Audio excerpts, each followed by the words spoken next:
रोटी जब बनेगी, जब केजरीवाल जी बताएंगे कि मैं 2 महीने इस प्रोसेस में चलेंगे, मैं 50 लाख रुपए का विज्ञापन करूंगा, देन आपके 3 महीने बाद 5,000 रुपये मिलेंगे। वो कुछ 2-2.5 लाख आदमी बसे होने पे अगर यहाँ 7 या 8 मतलब पब्लिक टॉयलेट हैं तो क्या उनका क्या नज़ारा होगा। नेशनल शौचालय बनाया हुआ है जिसके अंदर आप जाएंगे तो सिर्फ और सिर्फ लोग दारू पीते हैं, गांजा पीते हैं, स्मैक पीते हैं। ठीक है, केजरीवाल जी का देखो सारे जो वादे हैं वो खोखले हैं। ठीक है ना, अब 2 ठग हमारे बीच के अंदर आ गए हैं, एक मोदी जी और केजरीवाल जी। मेरा नाम मनोज कुमार है जी, मैं बहुजन समाज पार्टी से प्रत्याशी हूँ। अच्छा, ये सभी समर्थक आपके ही हैं? हाँ जी, हाँ जी, हाँ जी, जी। ये नंदनगरी वार्ड से प्रत्याशी हूँ 220 से। हाँ। और आपके माध्यम से पूरे नंदनगरी की जो भी जनता है उसको शुक्रिया अदा करूँगा अगर वो मेरे को समर्थन करते हैं और उनका आभार होगा। बताइए सर, किन मुद्दों को लेकर जनता के बीच जाएंगे आप? मुद्दे बहुत सारे हैं, सफाई से लेके यहाँ जो रेहड़ी हैं, रिक्शे वाले हैं, जिनको रेहड़ी से जो ये एमसीडी वाले पैसा लेते हैं, उगाही करते हैं।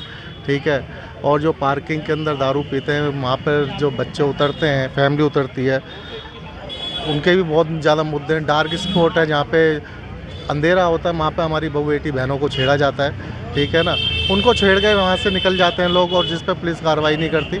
और यहाँ की जनता भी थोड़ी सी कम पढ़ी लिखी है, मगर आज तो जागरूक हो रहा है समाज, और मगर कंप्लेंट करने से डरते हैं, पुलिस वालों के पास जाने से डरते हैं। ठीक है, जिसकी वजह से यहाँ के जो मंचले हैं, जो लोग यहाँ पे डार्क स्पॉट पे क्राइम करते हैं, वो बच के निकल जाते हैं। तो ऐसे लोगों को छोड़ना नहीं चाहिए, उनके खिलाफ कंप्लेंट करनी चाहिए। और अगर आते हैं नंदनगरी वार्ड में आते हैं और जो भी हमारी तरफ से होगा हम उसे पूरी तरह से अच्छे से अच्छा काम करेंगे, डार्क स्पॉट को ख़त्म करेंगे।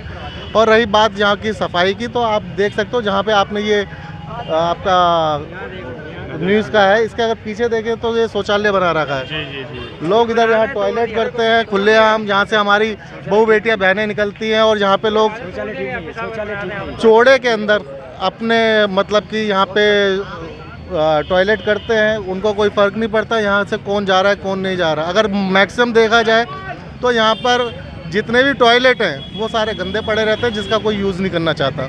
और मैक्सिमम टू मैक्सिमम यहाँ से 7, 8, 10 मुश्किल से टॉयलेट होंगे पूरी नंदनगरी के अंदर। अगर मैं यहाँ की जो बोटिंग है वो 75,000 बोटिंग है, और 75,000 बोटिंग पे अगर मैं ये कहूँ उनके बीवी बच्चे हैं, ये तो वोटर की बात कर रहा हूँ, तो यहाँ पे 2-2.5 लाख आदमी बसा हुआ है। उस 2-2.5 लाख आदमी बसे होने पे अगर यहाँ 7 या 8 मतलब पब्लिक टॉयलेट हैं तो क्या उनका क्या नज़ारा होगा। अगर मैं जो बोल रहा हूँ उसे छोड़ कर आप ऐसे भी देखेंगे ना जाके, तो उसे कोई यूज़ नहीं कर रहा। तो मुद्दे एमसीडी के मुद्दे बहुत ज़्यादा हैं, एमसीडी के मुद्दे बहुत ज़्यादा हैं। और इन मुद्दों को अभी तक जो अब इससे पहले की रिंकू कुमारी जी थी जो पार्षद थी, अगर उनके 10 साल के अगर उस पीरियड की बात करें, 10 साल के पीरियड की बात की जाए, तो उन्होंने ऐसा कुछ नहीं किया।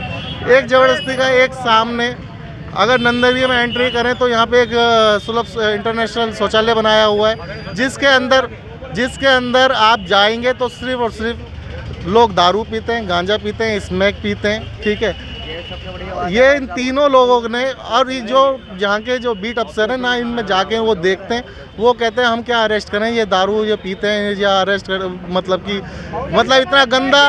तो इस व्यवस्था को कैसे बदलेंगे आप? इस व्यवस्था बहुत बड़ा कर रहे हैं, इस व्यवस्था को कैसे बदलेंगे? इस व्यवस्था को देखो, कोई पढ़ा लिखा होगा, कोई जो समाज के दर्द को समझता होगा वो इस पीड़ा को समझेगा, वो करेगा। जो समाज को नहीं समझेगा वो पीड़ा को नहीं समझ सकता। जिसमें पीड़ा ही नहीं है तो वो इंसान किस बात का।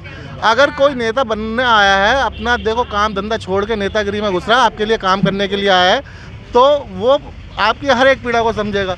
आपके घर के नीचे अगर आपके एक नाली गुजर रही है, अगर वो साफ़ सफाई नहीं होगी, अभी कल ही मेरे पास एक फ़ोन आया था D3 ब्लॉक से जी, वो कह रहे हैं कि भैया यहाँ पे 3 महीने से नाली गंद पड़ा हुआ है, यहाँ पे नाली सुचारू रूप से नहीं है, और यहाँ पे बहुत ज़्यादा डेंगू के आज का जो चल रहा है प्रॉब्लम चल रहा है, डेंगू के मरीज़ बढ़ रहे हैं। ठीक है, अब इसमें क्या है, अब जो इससे पहले निगम के अंदर रिंकू जी थी, ठीक है, अब वो नहीं है, कोई बात नहीं है, मगर एमसीडी के जो अफसर हैं वो तो आज भी सैलरी ले रहे हैं, तो उनको अपने काम को, ड्यूटी को, अपने जो ड्यूटी है उनका, वो उसको कंटिन्यू करना चाहिए था।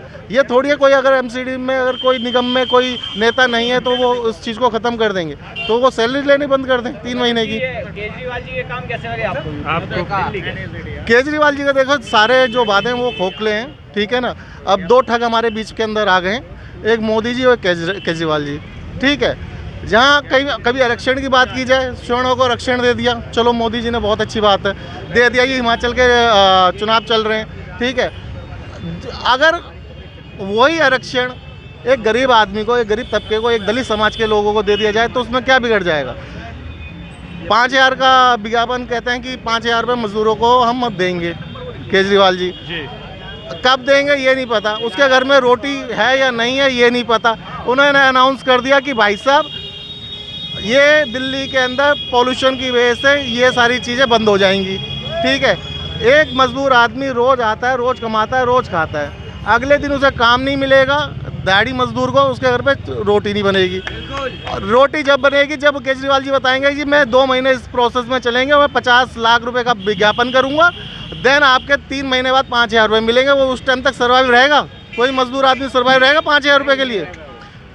वो वाला वायदा हो गया जो 15 लाख का मोदी जी ने किया था, जो उन्होंने बोला जी 15 लाख सबके आएंगे मेरे जीतने पे।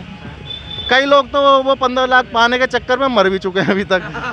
तो अभी जो 5,000 रुपये का जो इन्होंने बोला है कि मजदूरों को देंगे, कब देंगे, कब तक आएंगे, उसका कुछ पता नहीं है। तो अब देखो एक ड्रामा और केजरीवाल साहब ने कर दिया है कि भैया कूड़े के पहाड़ को हटाना है। लाखों करोड़ों अरबों रुपए वो खर्च कर रहे हैं कि कूड़े के पहाड़ को हटाना है। रोज़ अपनी मंडली को लेके पहुंच जाते हैं ये प्रदर्शन करने। उनको ये नहीं पता जहां अब वो कहते हैं कि एमसीडी के अंदर बीजेपी की सरकार है। कुछ निगम पार्षद तो आपके भी हैं दिल्ली में, वहाँ तो काम करके दिखा दीजिए, वहाँ तो नालियाँ साफ़ करा दीजिए, वहाँ तो सफाई करा दीजिए रोड पे। अब इसी रोड पे अगर देखा जाए तो देखो कूड़े के पहाड़ तो यहाँ से भी नहीं हट रहे, छोटे छोटे कूड़े के पहाड़ यहाँ पर भी हैं। आपके सभी दावे सभी आपकी बातें जायज़ है। आपसे मैं ये जानना चाहता हूँ एमसीडी में इस बार आपको क्या लग रहा है? एमसीडी में देखिए हवा किसी की नहीं है, ये सिर्फ जनता के एक क्वेश्चन मार्क है, जनता को किसने वोट देना है, ठीक है। बहुजन समाजवादी पार्टी की क्या बहुजन समाज पार्टी क्या स्टेट जी इस एमसीडी चुनाव को लेकर बहुजन समाज पार्टी की? देखिए बहुजन समाज पार्टी लगातार काम कर रही है, ग्राउंड लेवल पे काम कर रही है, लोगों से मिलती है, जुलती है, उनके दुख सुख के अंदर लगी हुई है। और जितने भी हमारे नेता हैं जो एमसीडी चुनाव के प्रत्याशी हैं या जो हमारी टीम है, ठीक है, अगर किसी के यहाँ से कूड़ा नहीं हटता, नाली साफ़ नहीं होती, हम अपनी जेब से अपने पैसे से उस चीज़ को साफ़ कराते हैं, उसको सफाई करवाते हैं, चाहे नाली हो या कुछ भी हो, ठीक है। और आए दिन हम प्रदर्शन भी करते रहते हैं लोगों के साथ मिलके।